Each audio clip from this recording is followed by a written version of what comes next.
डर एक एहसास में आपका स्वागत है। इस चैनल पर आपको सुनने को मिलती हैं डरावनी और सच्ची भूतिया कहानियां। अगर आपको ऐसी ही वीडियोस देखना पसंद है तो हमारे इस चैनल को सब्सक्राइब करना ना भूलें। तो अब बढ़ते हैं आज की कहानी की ओर।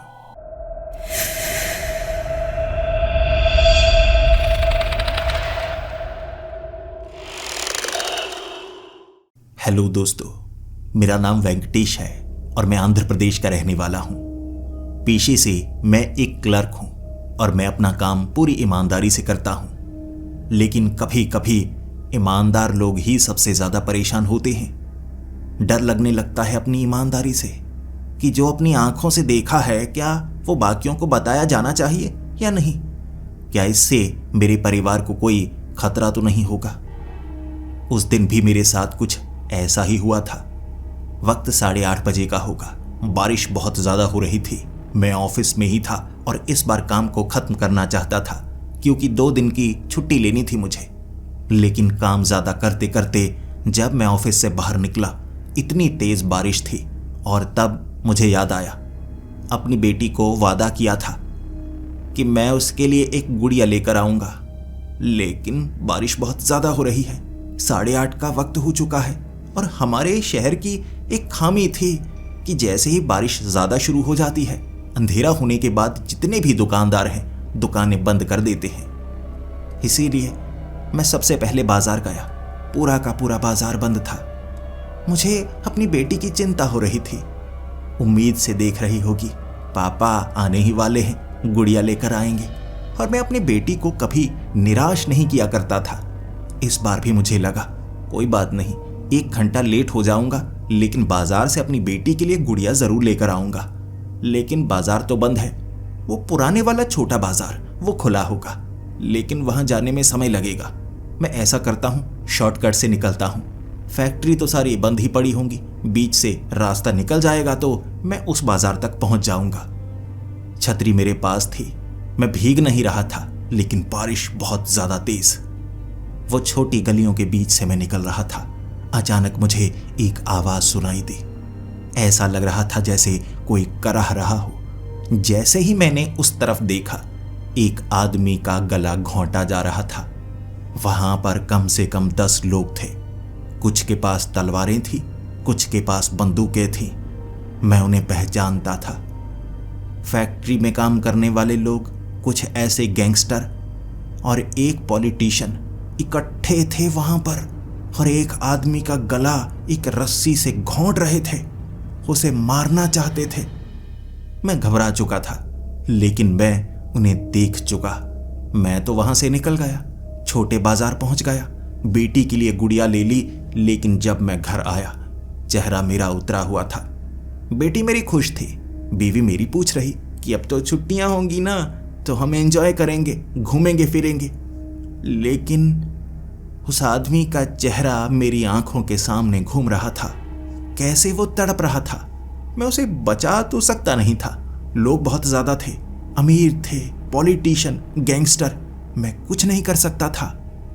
जब मेरी बीवी ने मुझसे पूछा मैं इतना ज्यादा परेशान क्यों हूं तो अपनी बीवी को तो सच बताना ही था।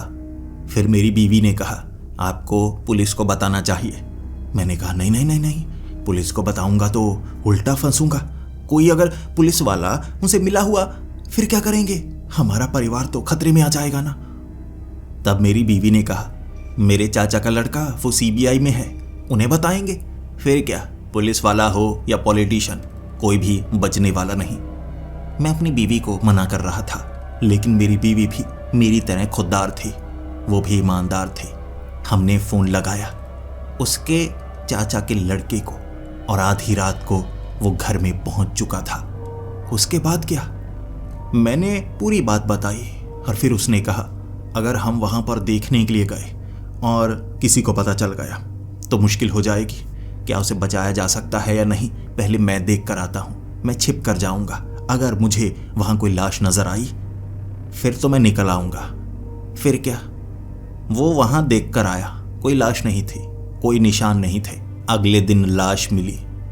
सड़क के किनारे उस सड़क पर कोई आता जाता नहीं था। उसे आप एक छोटी गली कह सकते हैं। खंबे के ऊपर फांसी का फंदा लगाए यह वही आदमी था जिसे मैंने देखा था। रस्सी से उसका गला घोंटा जा रहा था, लेकिन चारों तरफ खबर ये फैलाई गई कि उसने सड़क पर खुदकुशी कर ली है। पुलिस वाले भी इसे खुदकुशी कह रहे थे, लेकिन मुझे इसके बारे में सच्चाई पता थी। मेरी बीवी को इसके बारे में सच्चाई पता थी, और उसके चाचा का लड़का जो सीबीआई में था उसे सच्चाई के बारे में पता था। फिर क्या? उसने कहा, आप गवाही देंगे, इससे आपके परिवार को खतरा हो सकता है। लेकिन मैंने सीनियर से बात की है, सबूत इकट्ठे किए जाएंगे और ये केस सीधा घुमा फिरा कर हम सीबीआई तक तो पहुंचा ही देंगे, लेकिन इसमें 6 महीने का समय लगेगा और इतने में आपको मारने की कोशिश हो सकती है। वो छोटे मोटे लोग नहीं हैं, पॉलिटिशियन, गैंगस्टर अपनी इज्जत बचाने की पूरी कोशिश करेंगे, तो आपको यहाँ से निकलना होगा। 6 महीने कहीं छिपकर रहना होगा। फिर क्या? मेरे होश उड़ गए। छिपकर कहाँ रहेंगे? छिपना तो मुश्किल होता है, इससे तो हमें और ज़्यादा नुकसान होगा। हम बच पाएंगे या नहीं? उसने कहा, मैंने सीनियर से बात की है, एक ऐसी खाली जगह पड़ी है जहाँ पर आप 6 महीने रह सकते हैं। वैसे वहाँ कोई रहता तो नहीं, लेकिन काफ़ी समय से बंद होने के कारण अब उसके बारे में किसी को पता भी नहीं होगा। और वहाँ पर एक फार्म लैंड है, यानी कि पीछे ज़मीन है। समय समय पर वहाँ पर फसल लगाई जाती है, किसी को बिल्कुल शक नहीं होगा। सब्जी उगाने के लिए जगह है, आपको बाहर निकलने की कोई खास ज़रूरत नहीं होगी, किसी से मिलने की ज़रूरत नहीं होगी। खाना मैं वहाँ पर रखवा दूंगा। बस 6 महीने की बात है, यकीन कीजिए 6 महीने में पूरे सबूत जुटा लेंगे। गवाही देने की ज़रूरत तक नहीं पड़ेगी, क्योंकि हमें पता है कत्ल किसने किया है, ये खुदकुशी नहीं है। अगले ही दिन हमें उस जगह ले जाया गया। साथ में कोई नहीं था, हमें अकेले निकलना था। 4 बार बस बदलनी थी, एक ट्रेन के सहारे वहां तक पहुंचना था। ऐसा नहीं कि वहां पहुंचना मुश्किल था, हम सबूत पीछे छोड़ना नहीं चाहते थे। कोई हमारा पीछा कर रहा हो तो उसे पता ना लगे कि हम कहां पर गए हैं। जंगली से इलाके में बना हुआ वो बड़ा फार्म हाउस, लकड़ी का 2 मंजिला बड़ा घर, लेकिन जो 4 दीवारी थी वो लगभग 20 एकड़ के बराबर थी। इतना बड़ा इलाका और बड़ी बड़ी दीवारें। चाबी मेरे पास थी, मैंने ताला खोला, गेट खोला। जैसे ही हम अंदर गए, वहां पर फसल लगी हुई थी। बीच में एक डरावना लगा हुआ स्कैरक्रो। मैंने देखा ये जगह काफी अजीब है। मैं अंदर से उस गेट को बंद करके अब घर की तरफ चलकर जा रहा। अब 6 महीने हमें यहाँ पर रहना होगा। फसल लगी है, इसकी कटाई कर सकते हैं।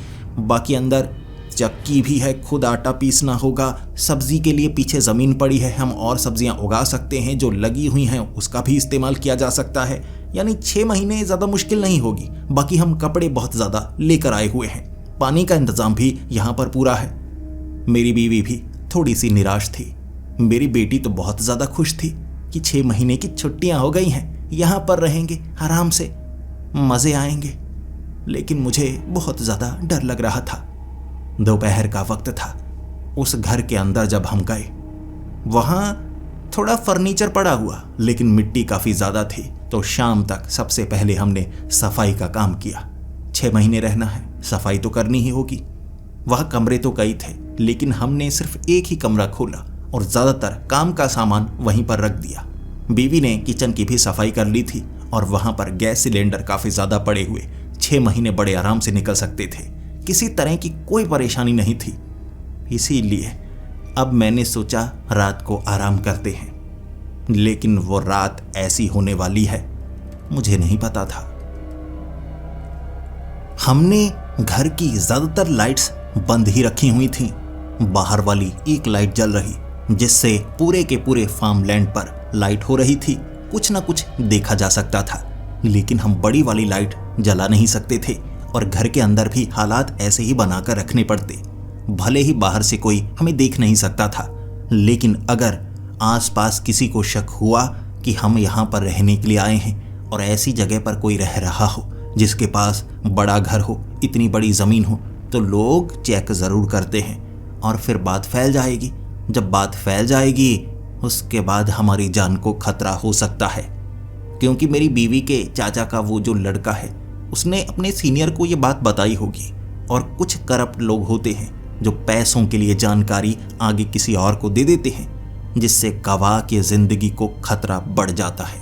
इसीलिए बिना आवाज किए, बिना रोशनी किए, बिल्कुल शांति से हमें यहां पर रहना होगा।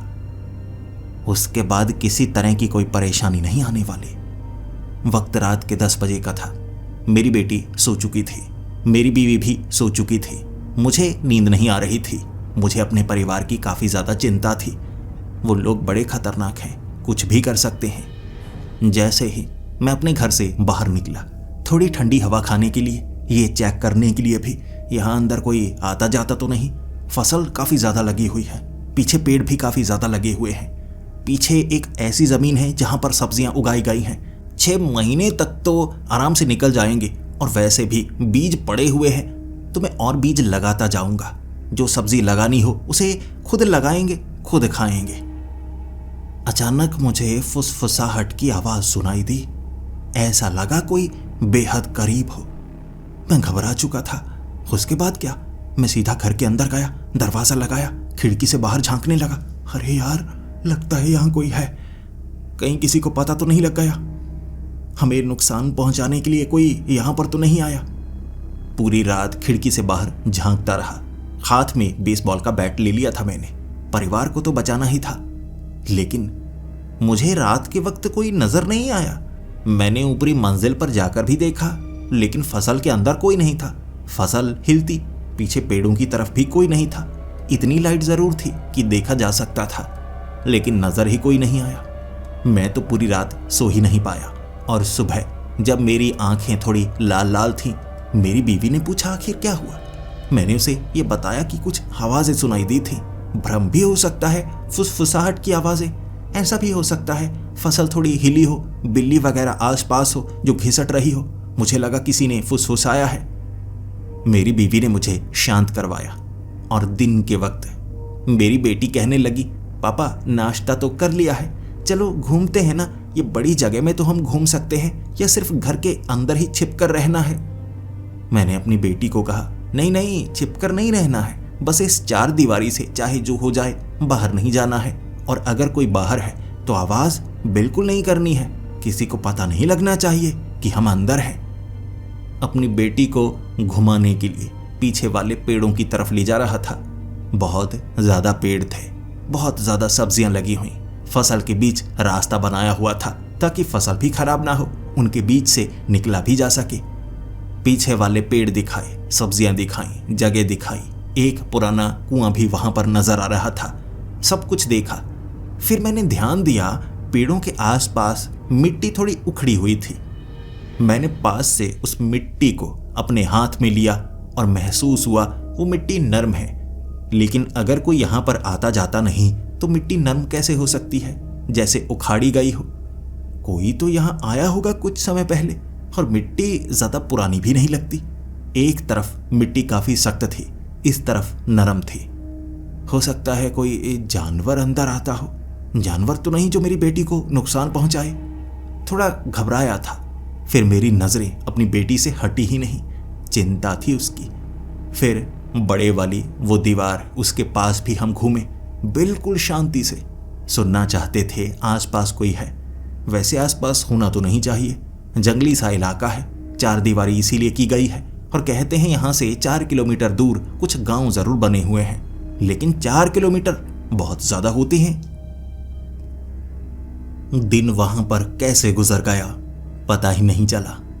हमेशा काम पर रहता हूं, परिवार को देने के लिए समय बहुत कम बचता है, लेकिन यहां पर तो समय ही समय था। बेटी के साथ समय बिताया, अपनी बीवी के साथ समय बिताया। रात कैसे हो गई पता ही नहीं चला। और रात को मेरी बेटी जल्दी सो जाती है। मेरी बीवी को भी काफी ज्यादा नींद आई हुई थी, लेकिन मेरा सोने का मन नहीं था, क्योंकि कुछ घंटे दिन के वक्त मैं सो लिया था। तो रात को थोड़ी निगरानी करना चाहता था, बाहर घूमना चाहता था, देखना चाहता था रात को यहां पर किसी तरह का कोई खतरा तो नहीं। इसीलिए वो फसल जिसके बीच से मैं चलकर जा रहा, अचानक घिसटने की आवाज सुनाई दी। मुझे लगा मेरे आसपास कोई है, लेकिन आवाज किस तरफ से आई कुछ पता नहीं चला। फिर से वैसी ही आवाज आई। कभी तो लगता कि ये कोई बिल्ली होगी जो घिसट रही होगी, तो कभी महसूस हुआ जैसे कोई फुसफुसा रहा है। बार बार मैं चौकन्ना सा हो जाता और हर बार आवाज मेरे करीब से आती। मैं उस फसल के बिल्कुल बीचों बीच था। यहां पर अगर कोई छिपा हुआ है तो फसल भी हिलनी चाहिए, उसकी भी आवाज तो होनी चाहिए ना। फसल की तो कोई आवाज नहीं हो रही थी, लेकिन कोई फुसफुसा रहा है। मुझे तो ऐसा महसूस हुआ था। मुझे वो फुसफुसाहट की आवाजें सुनाई देती रहीं। फिर मुझे लगा चलो हवा चल रही है ना, तो फसल के बीच से जब हवा निकल रही होगी तो मुझे महसूस होता होगा कि ऐसी आवाज आ रही है। हवा के कारण थोड़ी फसल हिल रही होगी ना, इसीलिए तो मैं वापस आ गया। उसके बाद मैं घर के अंदर घूमने लगा। 12 बजे तक मैं घर के अंदर घूमता जा रहा था। वो रात ऐसे ही निकली। कुछ घंटे मैं सो पाया, लेकिन सुबह के वक्त मैं अपनी बेटी के साथ खेलना चाहता था। उसे आगे वाली फसल दिखाना चाहता था, वो आगे वाला गेट, वो दीवार दिखाना चाहता था। लेकिन मेरी बेटी ने कहा, पापा आप तो वहां जाकर आए हो ना। मैंने कहा नहीं नहीं, मैं वहां जाकर नहीं आया। देखो मैंने तुम्हें कहा है ना, मैं बाहर तुम्हारे साथ जाऊंगा। मुझे डर लगता है अकेले जाने में, तो मेरे साथ चलोगी ना। मेरी बेटी ने कहा, नहीं पापा आप झूठ बोल रहे हो। रात को कमरे की खिड़की मैंने खोलकर देखी, पर्दा हटाकर देखा, आप बाहर उस फसल के बिल्कुल बीचों बीच घूम रहे थे। मेरी बेटी कभी कभी रात को उठ जाया करती थी और 1 आध घंटे के लिए वो उठकर बैठी रहती, लेकिन मुझे नहीं पता था कि यहाँ वो बाहर झांक रही होगी। जब मैं घूम रहा था वो झांक रही थी और उसने कहा, पापा आप झूठ बोल रहे हो, किसके साथ घूम रहे थे। मैंने अपनी बेटी को समझाया, अरे रात को वो मुझे नींद नहीं आ रही थी ना, तो मैं घूमने के लिए उस तरफ चला गया। देखो आज तुम्हारे साथ घूमूंगा, कल तो मैं अकेला घूमा था। मेरी बेटी ने कहा, नहीं पापा आप अकेले थोड़े ना थे, आपके पीछे वो कौन था, वो काला काला सा। मैंने कहा, बेटी कौन काला काला सा? मैं अकेला था जो रात के वक्त घूम रहा था। मेरी बेटी ने कहा, नहीं पापा वो अजीब सा था, इंसान नहीं लगता। बेटी की ये बातें सुनकर मैं काफी ज्यादा डर गया था। मेरी बेटी को पेंटिंग बनाना बहुत ज्यादा पसंद था। सुबह उठकर सबसे पहले उसने उस आदमी की पेंटिंग ही बनाई थी। नीचे फसल, आगे मैं खड़ा और पीछे वो। भले ही बिल्कुल साफ नहीं बनाती थी, लेकिन ये दिखा देती थी कि क्या चीज बना रही है और समझ में भी आता था। मैं तो बिल्कुल इंसान की तरह था, लेकिन वो जो चीज थी ना इंसान की तरह नहीं थी। उसने पूरा काला काला सा बनाया, जबकि मैंने कौन से कपड़े पहने, किस रंग के पहने, उसने बिल्कुल वैसे बनाए। फसल भी भूरी भूरी सी बनाई थी। इसीलिए मैं डरा। मैंने अपनी बेटी को कहा, पीछे कोई था? उसने कहा, हाँ पापा पीछे कोई था। फिर क्या, अगले दिन मैं फसल में घूमने लगा, अच्छी तरह से चेक करने लगा, क्या यहाँ पर कोई आता है, क्या कोई जाता है। मुझे तो काफी ज्यादा डर लग रहा था। कई जगह पर घिसटने के निशान देखे मैंने, लेकिन ये इंसान के पैरों के निशान नहीं लग रहे। छोटे छोटे निशान थे, जैसे कोई लकड़ी को नीचे गाड़ा गया हो। वहां पर काफी ज्यादा भूसा भी पड़ा हुआ था। इधर उधर झांकते झांकते मैं पहुंच गया उस स्कैरक्रो के पास। उसे देखकर काफी ज्यादा डर लग रहा था। 8 फुट का था वो, जिसे अजीब तरीके से बनाया गया था। बिल्कुल इंसान की तरह लगता था, लेकिन चेहरा इतना ज्यादा डरावना, बड़ा मास्क उसे पहनाया गया होगा। आसपास सबसे ज्यादा निशान थे उसके, बहुत ज्यादा निशान। मुझे लगा यहां कोई ना कोई आकर गया तो लगता है, लेकिन किस तरफ से आया होगा। और जैसा मेरी बेटी ने बनाया है, ये कोई इंसान तो लगता नहीं। फिर क्या, मैं सच जानना चाहता था। सच पता कैसे करता? और यहां से मैं बाहर नहीं निकल सकता। बाहर जाना सबसे ज्यादा असुरक्षित डिसीजन होगा। यहां पर रहना सुरक्षित होगा। फिर मैं इधर उधर झांकता गया और जैसे ही नजरें मेरी घर की तरफ पड़ी, ऊपर लगा छिपाया गया कैमरा देखा मुझे। कैमरे लगे हैं यहां पर, सीसीटीवी कैमरे लगे हैं। अच्छी तरह से मैंने घर को चेक किया, फिर मुझे चारों तरफ लगे हुए सीसीटीवी कैमरा नजर आए। अरे छिपा कर लगाए गए हैं। अगर लगाए गए हैं तो कहीं ना कहीं डीवीआर सिस्टम भी होगा, कहीं ना कहीं स्क्रीन भी लगी होगी, रिकॉर्डिंग भी हो रही होगी, तो मैं देख सकता हूं। इससे तो काम आसान हो जाएगा ना। फिर क्या, ढूंढने लगा डीवीआर सिस्टम कहां पर है, रिकॉर्डिंग कहां पर होगी, मुझे हार्ड ड्राइव चाहिए होगी। सबसे पहले तो ऊपरी मंजिल पर गया, जहां जहां कैमरे लगे थे उस दीवार के पास मुझे बाहर लटकना पड़ा, लेकिन तारों को देखा मैंने। ये सीसीटीवी कैमरे ही थे, रनिंग थे, यानी चल रहे थे। तारों की पहचान की, तार उस घर की बेसमेंट की तरफ जाती थी। बड़ी बेसमेंट नहीं, बस एक छोटा सा कमरा, वहां पर रखी हुई स्क्रीन, नीचे जाने की छोटी छोटी सीढ़ियां थी। बस उस कमरे में कुर्सी डालकर बैठा ही जा सकता था, लेकिन रिकॉर्डिंग तो चेक की जा सकती थी ना। मैंने रिकॉर्डिंग चेक की और जब उसमें मैंने खुद को देखा तो मुझे लगा यहां तो सब कुछ कवर हो रहा है। किसी तरफ कोई आ रहा होगा, कोई जा रहा होगा तो साफ नजर आ जाएगा। मैंने सीसीटीवी फुटेज तो चेक की, लेकिन वहां पर मुझे कोई काला आदमी नजर नहीं आया। एक ऐसी जगह थी जो कैमरे में नहीं आ रही, उस तरफ वाला कैमरा सही से काम नहीं कर रहा था। खराब है या क्या हुआ है? मुझे वो कैमरा चेक करना चाहिए। नहीं नहीं, बाहर की तरफ है। अगर मैं नीचे गिर गया ना तो अस्पताल जाने में भी परेशानी होगी। तो ऐसा करते हैं, मैं बाहर नहीं निकलूंगा, लेकिन फिर उस तरफ कोई हरकत हो रही है इसका मुझे पता कैसे लगेगा? और वैसे भी ज़्यादातर मैं उसी तरफ गया, और शायद नीचे वाला जो कमरा है खिड़की से उसी तरफ सबसे ज़्यादा नज़र आता है। लेकिन तभी मैंने उस फुटेज के अंदर उस स्कैर क्रो को थोड़ा हिलता हुआ देखा। ज़्यादा नहीं हिला, नीचे कोई नहीं था, लेकिन जैसे हल्का सा हिला हो। हवा की झोंके के कारण हुआ होगा। हाँ, लेकिन अगर हवा चली तो फसल क्यों नहीं हिली, स्कैर क्रो क्यों हिला? इसका जवाब मेरे पास नहीं था, लेकिन मुझे लगा डरने की ज़्यादा बात नहीं है। कैमरे में ज़्यादा कुछ नहीं आया है तो ध्यान रखूँगा। वैसे जो मेरी बेटी कह रही है, हो सकता है ये उसके दिमाग की पैदाइश हो। वो भूतों की बातें बहुत ज़्यादा करती है ना, तो मुझे डराने के लिए कह रही होगी ताकि मैं रात को बाहर ना घूमूं। अगली कई रातों तक मैं बाहर निकला ही नहीं और कोई खास हरकत भी नहीं हो रही थी। लेकिन लगभग 15 दिनों बाद फिर से मेरा मन किया कि मैं बाहर घूमूं, उस फसल को देखूं। दिन के वक्त पीछे वाली कुछ सब्जियों को काटा था, कुछ फसल को निकाला था और उस फसल को एक ड्रम में डाल दिया था, जिससे आगे आटा बनाने में थोड़ी आसानी होगी। लेकिन रात के वक्त 11 बजे मुझे वहां शायद नहीं घूमना चाहिए था। मैं उस फसल के बीच से निकल रहा और फुसफुसाहट की आवाजें मुझे सुनाई देने लगी।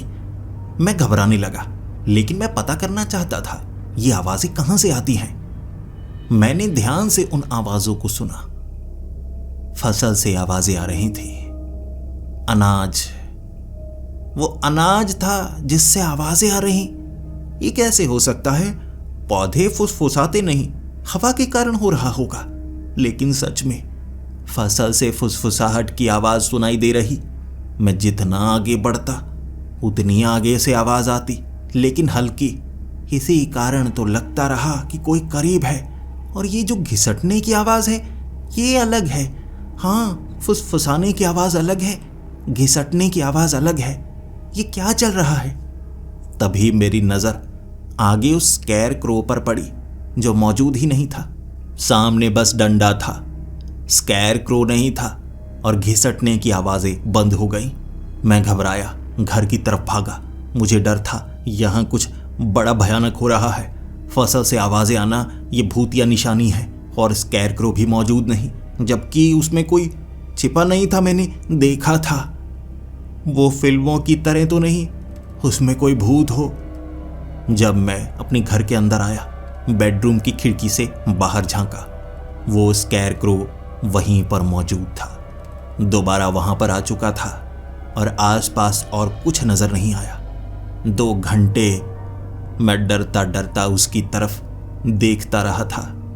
एक बार तो लगने लगा था इस घर से हमें चले जाना चाहिए, इससे पहले कि हमारे साथ कुछ बुरा हो। लेकिन अब कर क्या सकते थे। फिर अचानक आंखें भारी होने लगी। मुझे नींद आ चुकी थी। अगली सुबह मैंने अपनी बीवी को इसके बारे में बताया। मेरी बीवी भी डरी हुई, लेकिन मेरी बीवी ने कहा, क्या यहाँ कुछ ऐसा हुआ है जिससे आपको लगे कि हमें खतरा है? बाहर तो बहुत ज़्यादा खतरा है, आपको पता है ना। केस उन लोगों पर डाल दिया गया है, सबूत इकट्ठे किए जा रहे होंगे और गवाही के लिए हमें बुलाया जाएगा। इस बात का पता तो सबको है। तो खतरा बाहर बहुत ज़्यादा है, इसीलिए हम बाहर नहीं जा सकते। किसी को नहीं पता है हम यहाँ पर हैं, यहीं सुरक्षित हैं, चाहे ऐसी घटनाएं हों या ना हों। उसके बाद आगे कई दिन निकल चुके थे और मैं रात को बाहर की तरफ झांका करता था। मैं सीसीटीवी कैमरा भी चेक किया करता। मुझे ऐसा महसूस होता जैसे वो स्कैर क्रो हिलता है। वो उस डंडे पर कभी होता है, कभी नहीं होता। या तो कोई उसे वहां से निकाल कर ले जाता है या वो खुद चलता है। और सीसीटीवी फुटेज में मैंने कुछ ऐसा भी देखा जो मेरे परिवार के लिए खतरनाक था। मैंने देखा जमीन पर रेंगता हुआ एक आदमी। पहले मुझे लगा बाहर से कोई अंदर आ चुका है, लेकिन उसकी टांगें मौजूद नहीं थी। कमर से नीचे का हिस्सा कटा हुआ था, सिर्फ हाथ थे। रेंगता हुआ वो आगे की तरफ आ रहा था, लेकिन एक जगह फसल काफी ज्यादा थी, उससे वो आगे निकल नहीं पाया, बीच में कहीं रह गया। और सुबह के वक्त मैंने चेक किया, वहां मिट्टी ऊपर की तरफ उखड़ी हुई थी, लेकिन किसी के नामो निशान नहीं थे। मैं सोचता रहा, बहुत समय सोचता रहा। महीने से ज्यादा गुजर चुका था। ऐसी घटनाएं बढ़ने लगी थीं। अब बाहर फुसफुसाने की सिर्फ आवाजें ही सुनाई नहीं देती। ऐसा लगता जैसे कोई चल रहा है। मैं देखने की कोशिश करता तो मुझे कभी परछाइयां नजर आती, तो कभी लगता सच में कोई मौजूद है। लाइट फ्लिकर करने लगती, अंधेरा कभी कभी हो जाता। मुझे फ्यूज चेक करना पड़ता। मैं फुटेज चेक करता, लेकिन ज्यादातर आवाजें उस तरफ से आ रही होती जिस तरफ का कैमरा काम नहीं कर रहा था। मैं डरता, बहुत ज्यादा डरता, लेकिन मुझे सवालों के जवाब चाहिए थे। आखिर मैं किससे पूछूं कि यहां पर चल क्या रहा है और ऐसी हरकतें बढ़ क्यों रही हैं? मैं गांव में तो जा सकता हूं ना। अपनी बीवी से मैंने बात की कि मुझे गांव में जाकर पूछना चाहिए। मैं मुंह ढक कर जाऊंगा, वैसे ही जैसे कोई अनजान घूम रहा हो। पहचान में नहीं आऊंगा और घर के बारे में सवाल पूछने की कोशिश करूंगा। कोई ना कोई जानकारी तो मुझे मिलेगी ना। अगले दिन सुबह सुबह मुंह ढक कर मैं गांव की तरफ गया था। मेरी बीवी को मेरी बहुत ज्यादा चिंता हो रही थी, लेकिन मैंने मूंछ दाढ़ी लगाई हुई थी ताकि कोई मुझे पहचान ना सके। उसके बावजूद भी मुंह को ढका हुआ था, चश्मा लगाया हुआ था। मैं ऐसे दिखाना चाहता था जैसे कोई गरीब हूं, कहीं दूर से आया हूं, बहुत भूखा हूं। चलकर गांव में जाने में थोड़ी परेशानी हुई, लेकिन गांव में पहुंचने के बाद कहीं कुछ सामान खरीदा मैंने, कुछ मांगा भी। ऐसे कुछ लोगों से थोड़ी जान पहचान बढ़ाई मैंने। अपने बारे में बताया कि मैं आगे वाले गांव में नया रहने के लिए आया हूं, और फिर मैं जानना चाहता था उस घर के बारे में। लेकिन जैसे ही उस घर की बात आती, लोगों के थोड़े चेहरे उतर जाते, और वैसे भी अच्छी जान पहचान हुई नहीं थी, इसीलिए कोई बताना नहीं चाहता था। लेकिन मुझे वो तरीका आता था, किसी से भी कुछ भी उगलवाने का। किसी की मदद कर दो और बदले में वो आपकी मदद करता है। मैंने एक ऐसे ही गरीब की मदद की और बदले में उसने मुझे जानकारी दी उस घर के बारे में जहां पर मैं रह रहा था। उसने कहा वो घर काफ़ी सुरक्षित है, सिक्योरिटी काफ़ी ज़्यादा है, तो उसके आसपास फटकना मत। वैसे उसके अंदर जाने की कोशिश तो बिल्कुल भी मत करना। मैंने कहा अच्छा, तो किसी आर्मी वाले का घर होगा या किसी खास आदमी का? अंदर तो कई गार्ड होंगे ना जो गोली मार देते होंगे। उसने कहा नहीं नहीं, ऐसा नहीं है, वो जगह बड़ी अजीब सी है, पहले से ही वो जगह अजीब रही है, और वहां पर एक स्कैर क्रो है। सुनी है तुमने वो कहानी? सुनी होगी ना, तुम तो यहाँ के रहने वाले हो। मैंने कहा नहीं नहीं, मैंने नहीं सुनी, बताओ तो जरा क्या कहानी है स्कैर क्रो के बारे में।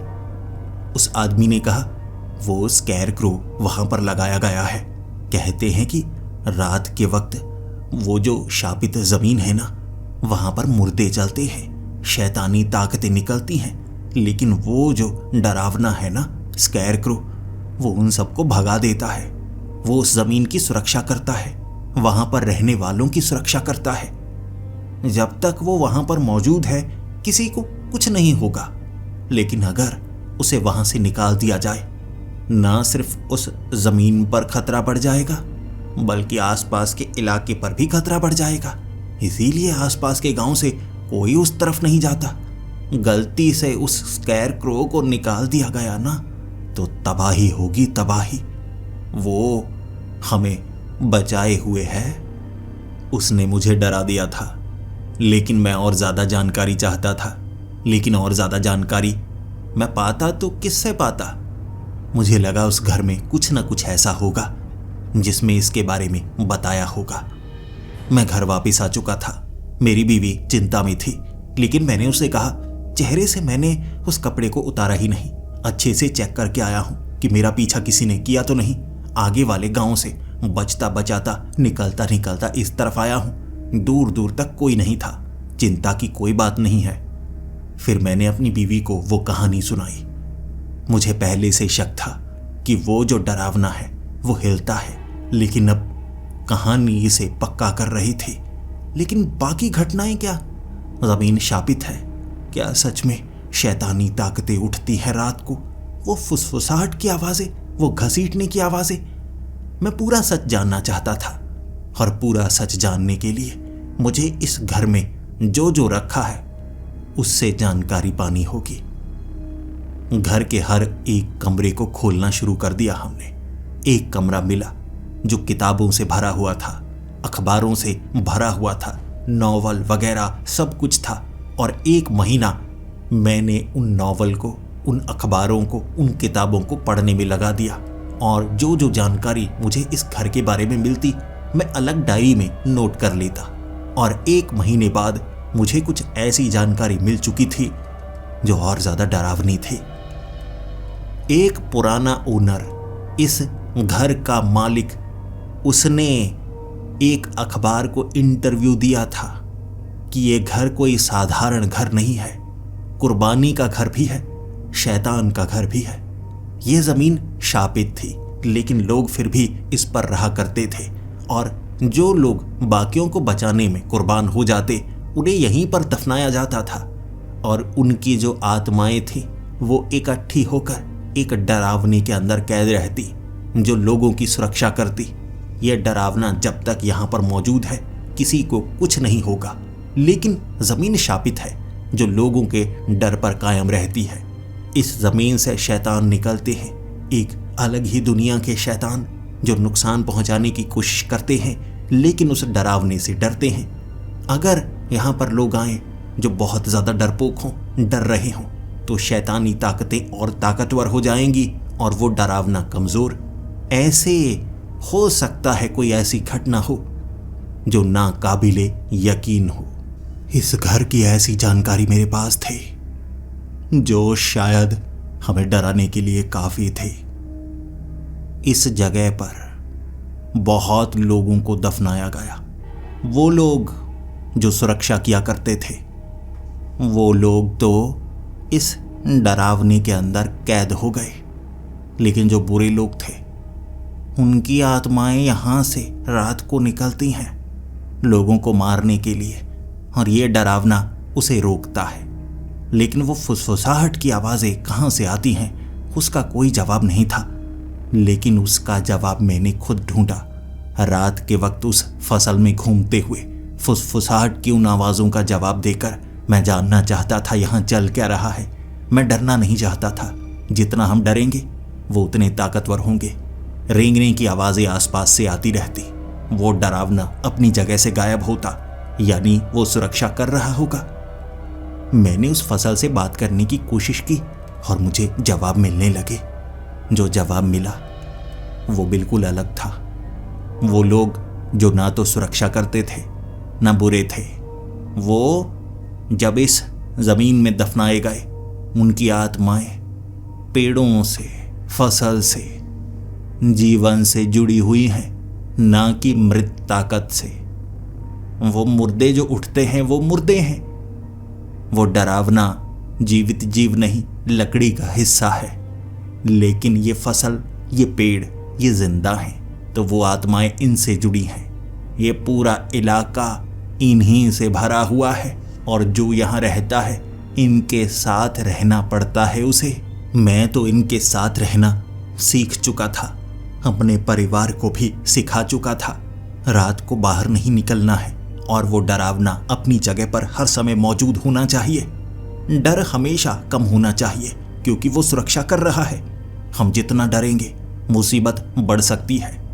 और लगभग 6 महीने बाद, मुझे नहीं पता था कि मुसीबत बढ़ सकती है, लेकिन मुझे लगा था वो आदमी आएगा हमें बचाने के लिए, ये कहने के लिए कि केस सॉल्व हो चुका है, सीबीआई ने सब कुछ खत्म कर दिया है। वो आया था रात के वक्त।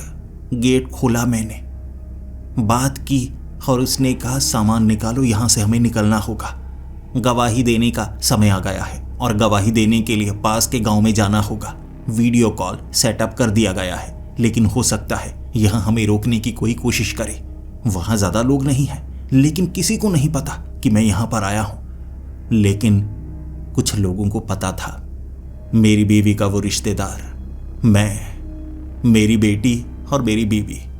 यहां पर हम 4 लोग थे जब दीवारों पर चढ़े हुए कुछ लोग हमें नजर आए, जिनके हाथ में बंदूकें थी, और दूर से आवाज लगाकर उन्होंने कह दिया था, कोई नहीं बचने वाला, इनमें से कोई बचना नहीं चाहिए, यहीं इन्हें मारकर यहीं गाड़ देना है ताकि किसी को पता ना चले।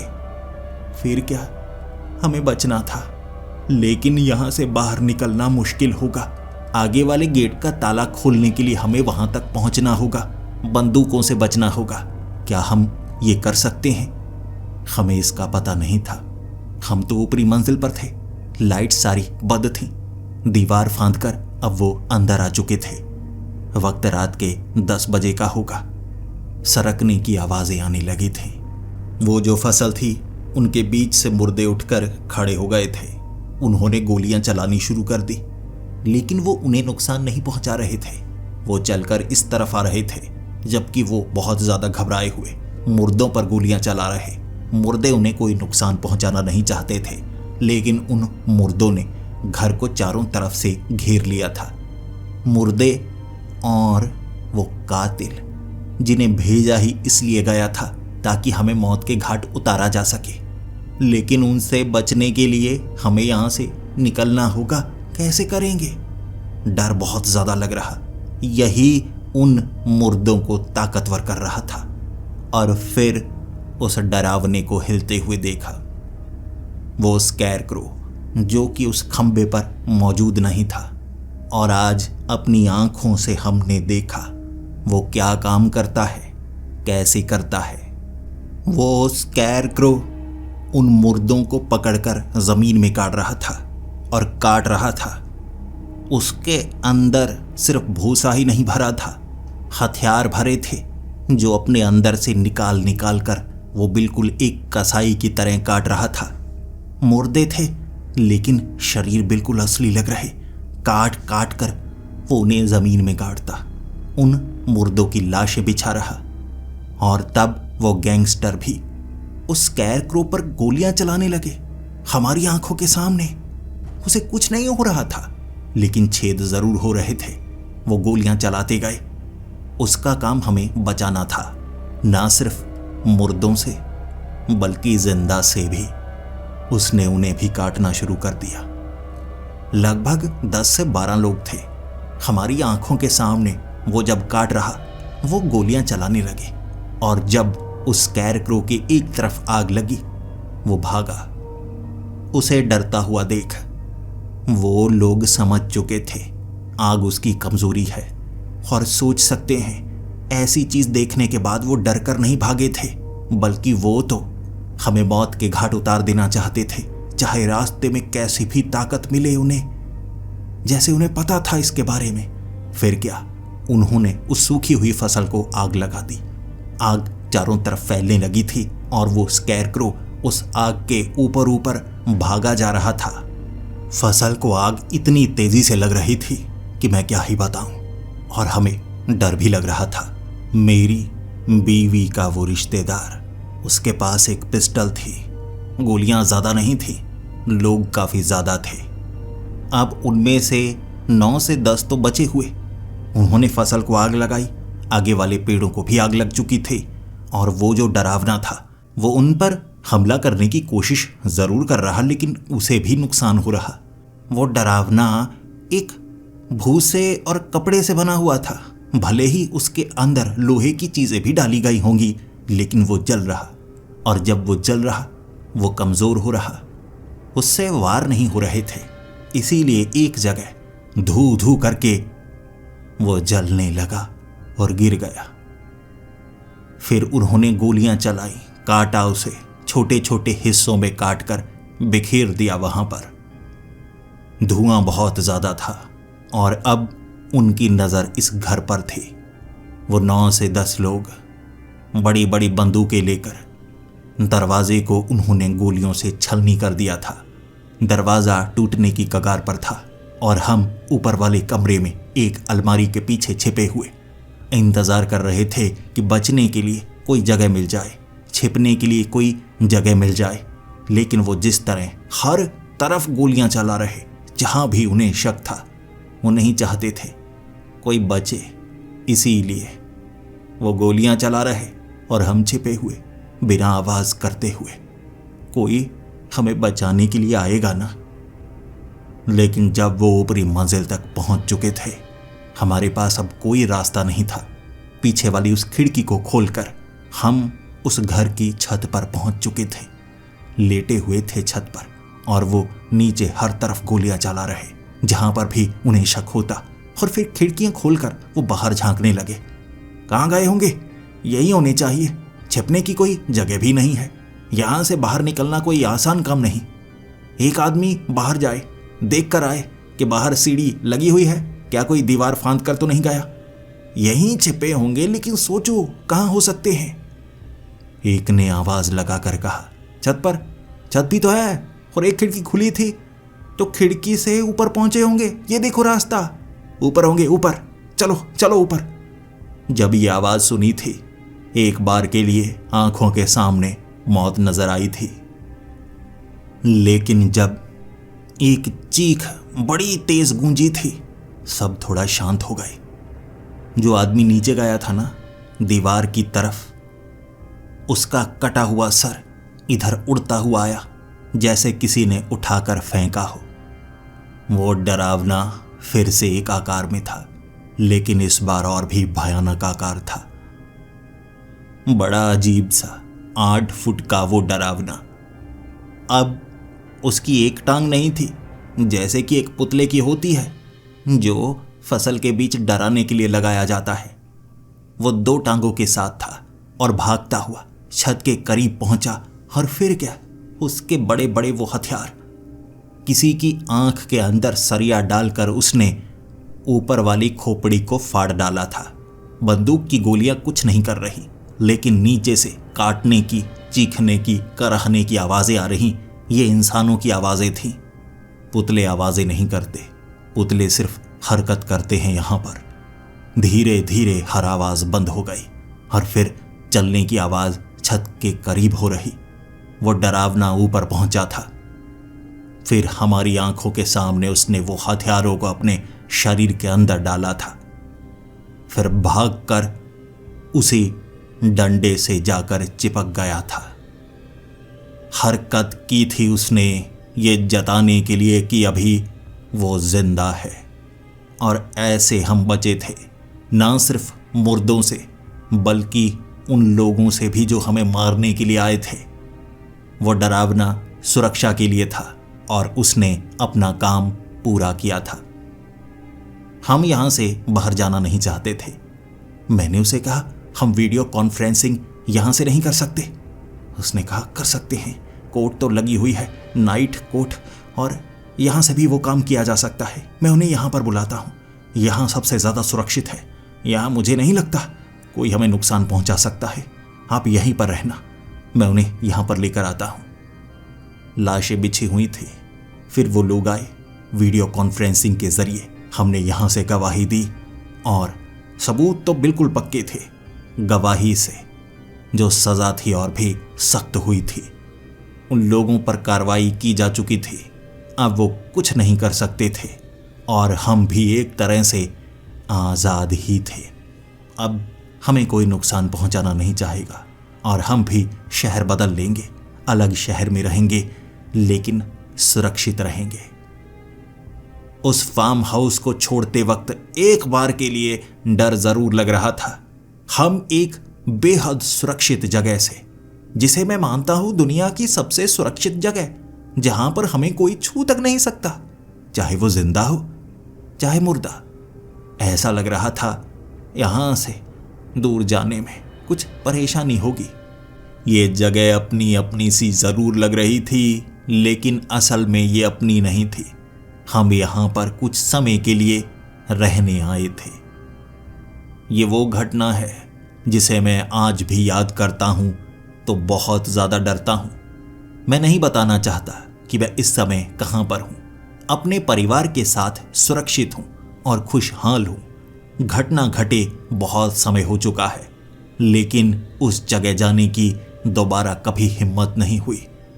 कभी कभी उसके बारे में जानकारी जुटाने की कोशिश करता हूं और सच में हर बार एक ही बात सामने आती है। वो घर, वो इलाका आज भी वैसा का वैसा ही खड़ा है और अब मुझे ऐसे इलाकों से ही डर लगता है, रहस्य महसूस होता है। क्या आपने कभी आपके आसपास कोई ऐसी जगह देखी है?